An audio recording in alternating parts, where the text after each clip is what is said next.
बच्चों अब हम लोग बहुत important concept perpendicular distance of a point from a line, foot of perpendicular या and image of a point in a line, ये तीन कॉन्सेप्ट समझेंगे। तीनों कॉन्सेप्ट को मैंने रिलेटेड तरीके से ही समझाया है, तीनों का फॉर्मूला हम लोग डिराइव करेंगे। तो मान लीजिए कि एक स्ट्रेट लाइन दे रखा है जिसका इक्वेशन है ax plus B Y plus C is equal to 0 और यहाँ पर एक पॉइंट दे रखा है। इस पॉइंट का कोऑर्डिनेट हम लोग लिख देते हैं x नॉट y नॉट। अब आप कहेंगे कि मैं इसको x नॉट एक्स ओ क्यों लिख रहा हूँ? मैं इसलिए लिख रहा हूँ क्योंकि आगे मैं इस पॉइंट का इमेज का कोऑर्डिनेट निकालूंगा, तो इमेज की बात होगी तो इसको हम लोग ऑब्जेक्ट मान लेते हैं, तो इसलिए मैंने यहाँ पर o लिख दिया है। o लिखने का मतलब ये हुआ कि इसको हम लोग एज ऑब्जेक्ट ट्रीट कर रहे हैं कि ये अगर ऑब्जेक्ट है तो इमेज का कोऑर्डिनेट क्या होगा, इसलिए मैंने x नॉट या xo yo लिखा है। तो पहले पार्ट में हमें पता करना है perpendicular distance of a point from a line. ये एक पॉइंट है x नॉट y नॉट जिसका कोऑर्डिनेट है।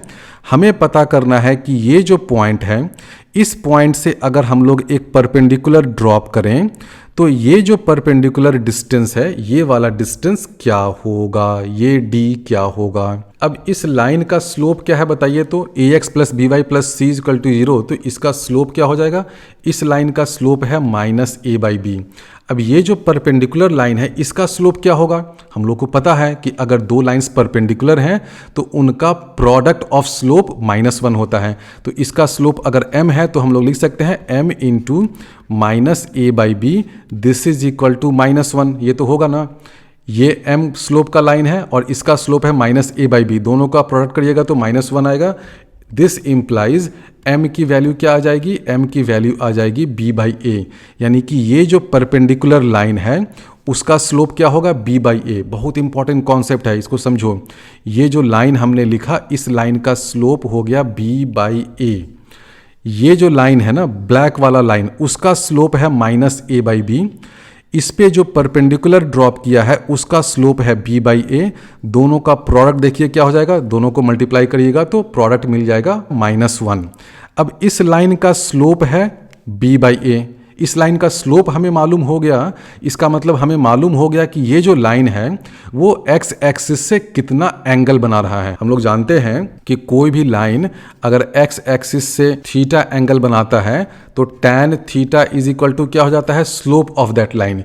यानी कि ये वाला जो लाइन है वो x एक्सिस से कितना एंगल बनाएगा? थीटा एंगल अगर बनाएगा तो tan theta is equal to b by a हो जाएगा। अब हम लोग इस परपेंडिकुलर का पैरामेट्रिक फॉर्म ऑफ इक्वेशन लिखते हैं। पैरामेट्रिक फॉर्म जानते हो ना क्या होता है?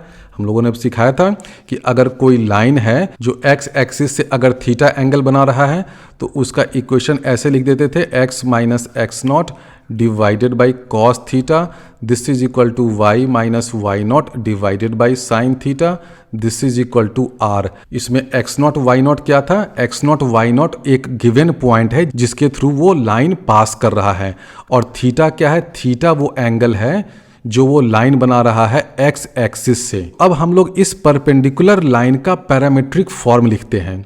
तो पैरामेट्रिक फॉर्म के लिए हमें कॉस थीटा और साइन थीटा चाहिए होता है। तो क्या हमें इस लाइन का कॉस थीटा साइन थीटा पता है? कॉस थीटा साइन थीटा का मतलब ये हुआ कि ये जो लाइन है अगर थीटा एंगल बना रहा है x एक्सिस से तो उसका कॉस थीटा। अब इस लाइन का हमें स्लोप तो पता है b बाई ए, स्लोप पता है, इसका मतलब हमें पता है कि tan theta is equal to b by a. तो जब हमें tan थीटा पता है तो cos थीटा और sin थीटा पता करना तो बाएं हाथ का खेल है। cos थीटा sin थीटा हम लोग कैसे फाइंड करेंगे? मान लो ये वाला एंगल थीटा है, tan थीटा की वैल्यू क्या है? m is equal to b by a. तो ये b हो गया, ये a हो गया, तो ये क्या हो जाएगा? रूट अंडर ए स्क्वायर प्लस बी स्क्वायर। तो cos थीटा की वैल्यू क्या आ जाएगी? cos थीटा की वैल्यू आ जाएगी a by root under A square plus B square.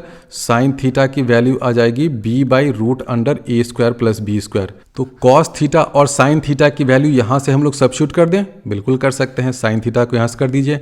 अच्छा, ये r क्या है? r होता है distance along the line. Cos theta के बदले लिख देते हैं a by root under A square plus B square. Sine theta के बदले क्या हो जाएगा? b by root under A square plus B square. ये आ गया।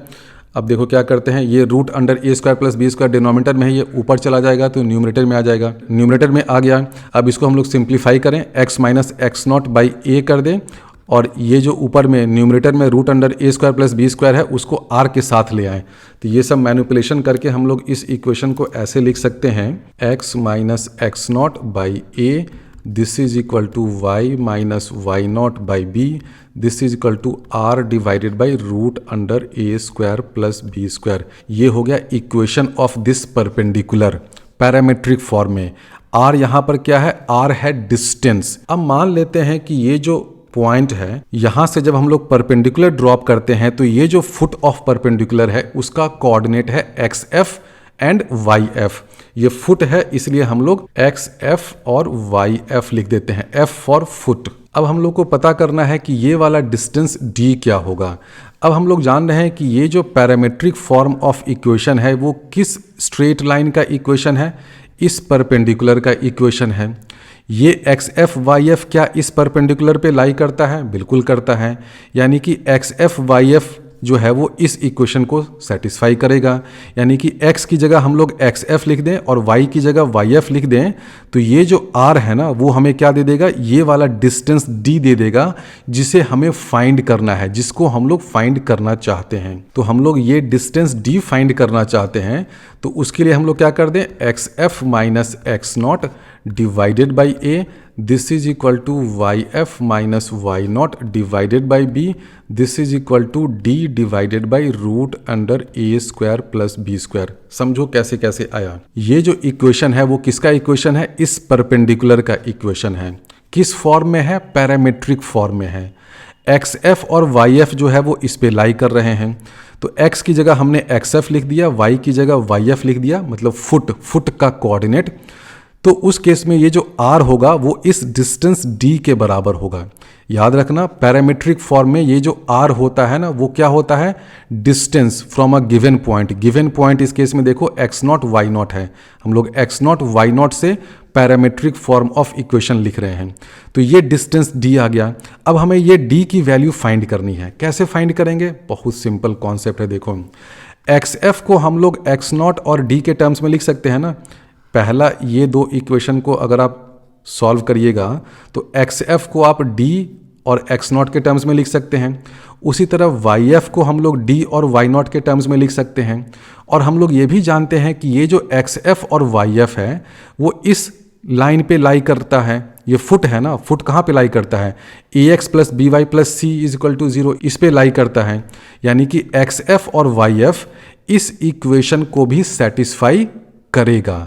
तो आपको D में एक रिलेशन मिल जाएगा in terms of X not Y naught and A B C. आप उसको सॉल्व कर लीजिए, मैं अभी जल्दी जल्दी कर देता हूँ। सबसे पहले आप यहाँ से देखिए कि ये दोनों इक्वेशन को हम लोग सॉल्व करें तो हम लोग लिख सकते हैं कि x F is equal to X not plus A D divided by root under A square plus B square.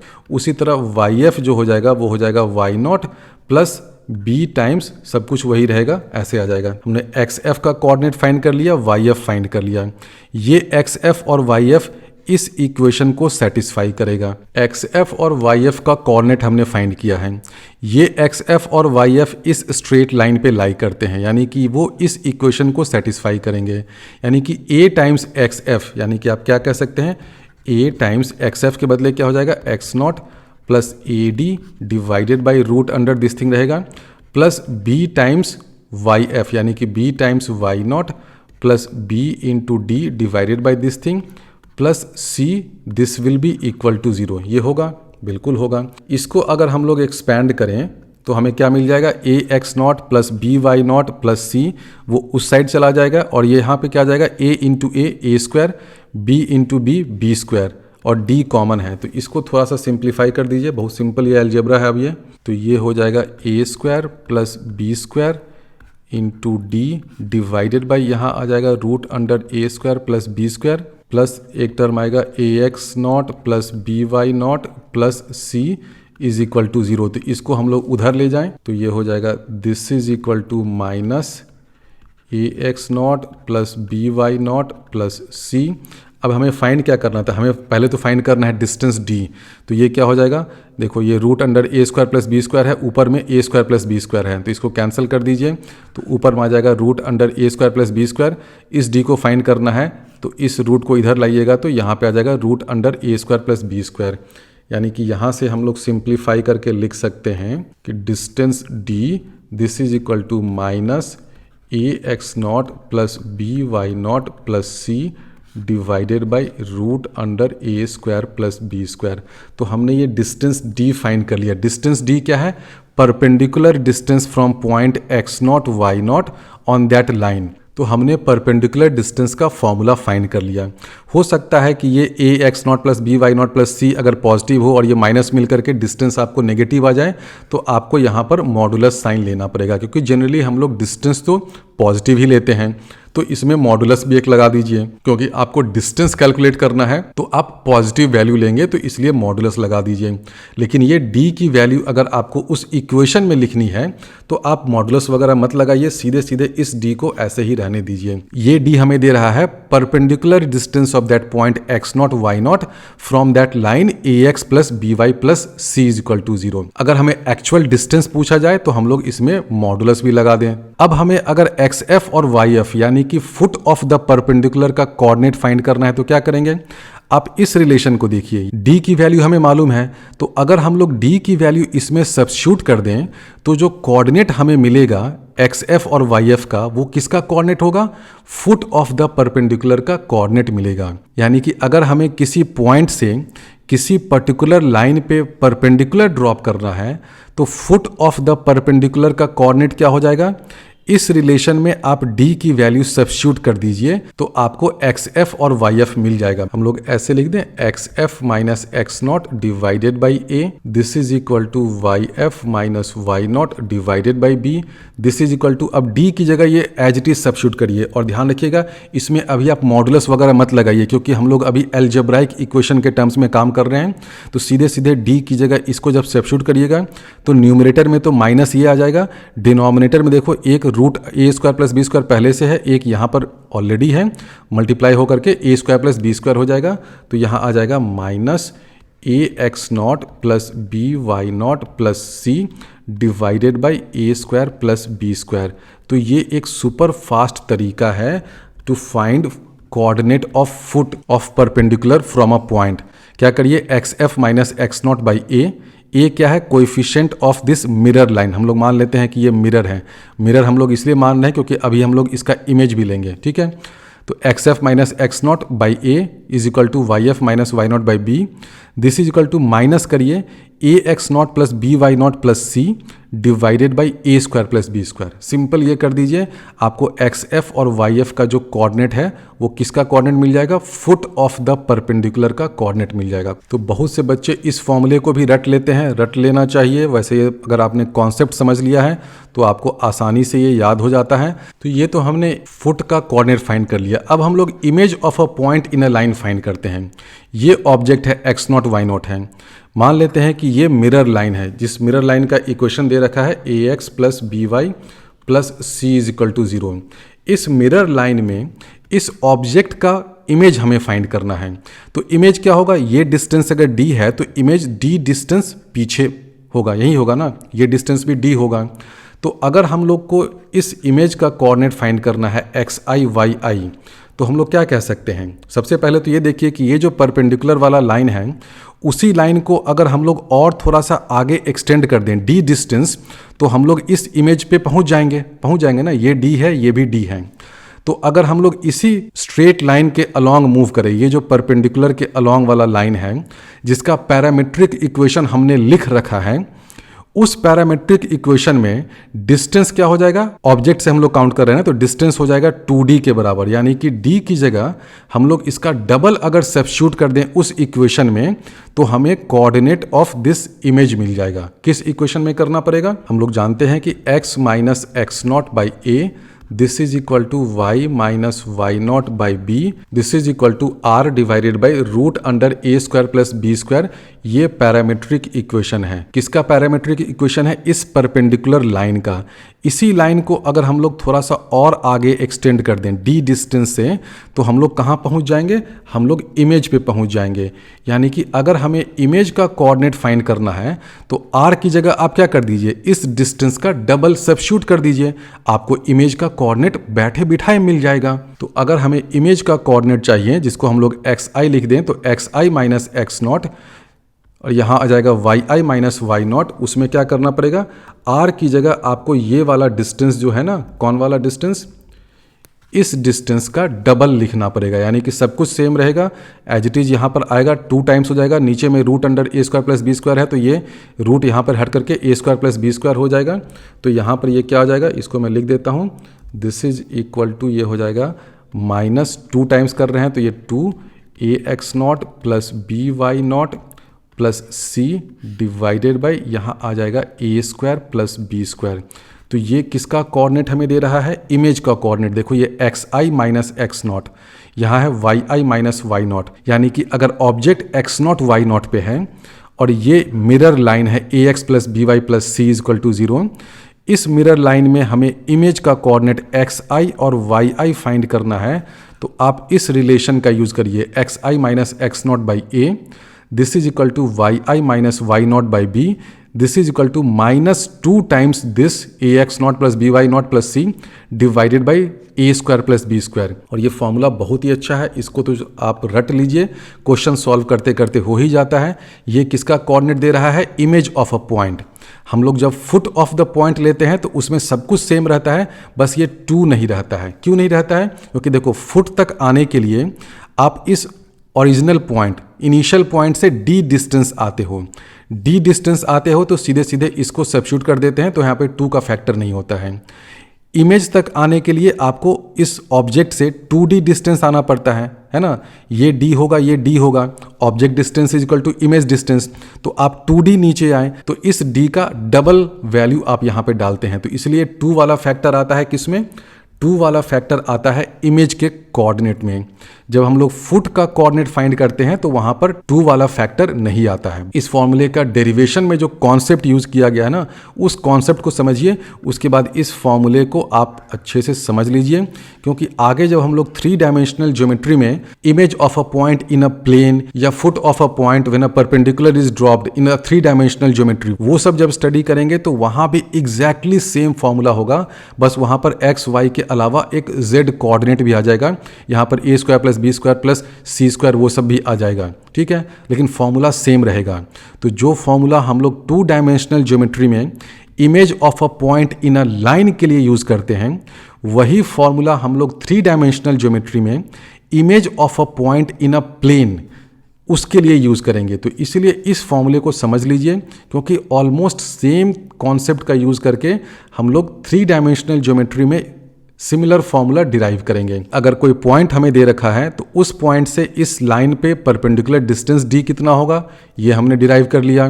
इस पॉइंट का इमेज का कोऑर्डिनेट क्या होगा, इमेज का कोऑर्डिनेट इस रिलेशन से आपको मिल जाएगा।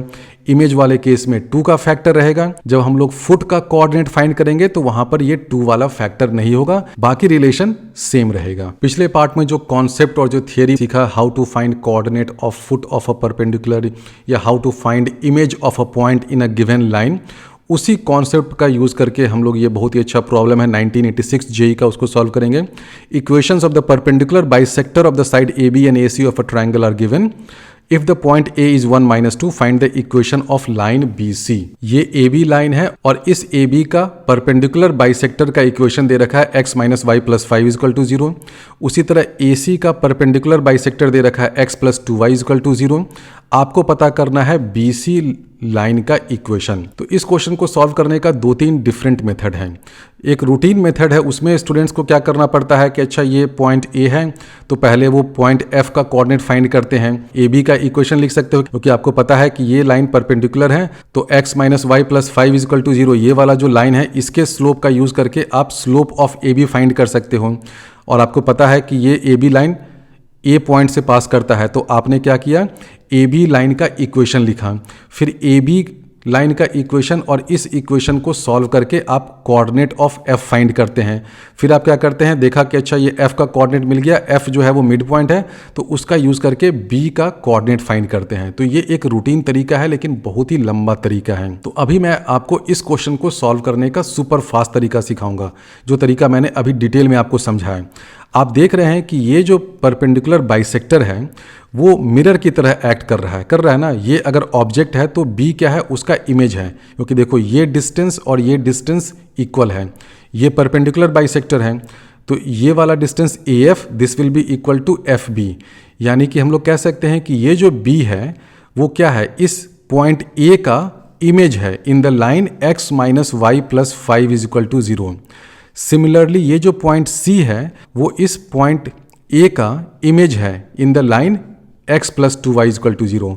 तो आप इमेज वाले कॉन्सेप्ट का यूज करके B और C का कोऑर्डिनेट फाइंड कर सकते हैं। आप इस रिलेशन का यूज करिए तो B का कोऑर्डिनेट फाइंड करने के लिए हम लोग ये लिख सकते हैं कि x minus 1 divided by A की जगह देखो यहाँ पर 1 लेना पड़ेगा, this is equal to y minus minus 2 यानी कि y plus 2 divided by minus 1 करना पड़ेगा, क्योंकि देखो ये A और B क्या होता है, जो मिरर लाइन होता है उसमें x और y का कोएफिशिएंट, तो A की जगह यहाँ पे 1 किया, B की जगह माइनस 1 किया, दिस इज इक्वल टू करना पड़ेगा माइनस 2 टाइम्स AX0, यानी A क्या है 1 है तो 1x0 यानी कि 1 इंटू 1 प्लस BY0, B की जगह माइनस 1 इंटू माइनस 2 यानी कि 1 प्लस 2 प्लस C की जगह हो गया 5 divided by A square plus B square, A square 1 plus B square 1 यानी कि 1 प्लस 1 2।